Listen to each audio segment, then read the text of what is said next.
Sa bawat hakbang na ginagawa ng mga mag-aaral sa akademya, isang hamon ang kanilang hinaharap. Ang pagdungkal ng karunungan tungo sa katagumpayan. Hindi biro ang pagtahak ng landas ng tagumpay, lalo na para sa mga estudyanteng atleta.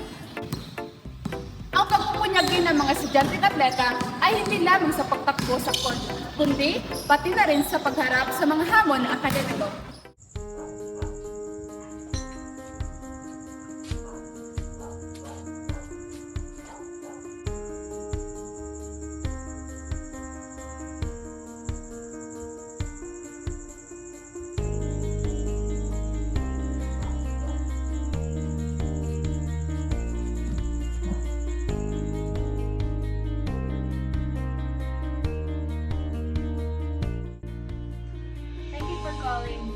Para sa mga estudyanteng nagtatrabaho habang nag-aaral, ang bawat oras ng pagpapaalipin ay isang pagsubok at pagkakataon.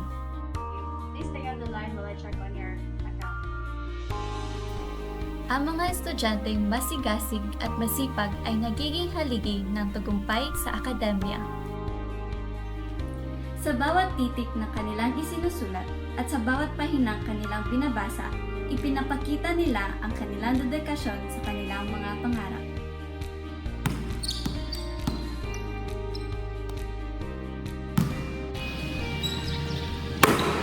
Sa bawat pagtakbo, pag-angat at pagharap sa mga hamon ng laro, natutunan ko ang halaga ng dedikasyon at determinasyon sa pag-abot ng aking mga pangarap sa akademiya at sa larangan ng sport.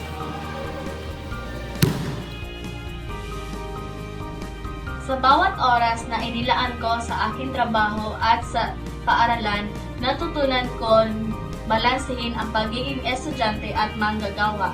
Ipinapakita ko na kahit may mga pagsubok na dumating sa buhay, kaya ko itong harapin na may pagpupunyagi at may determinasyon.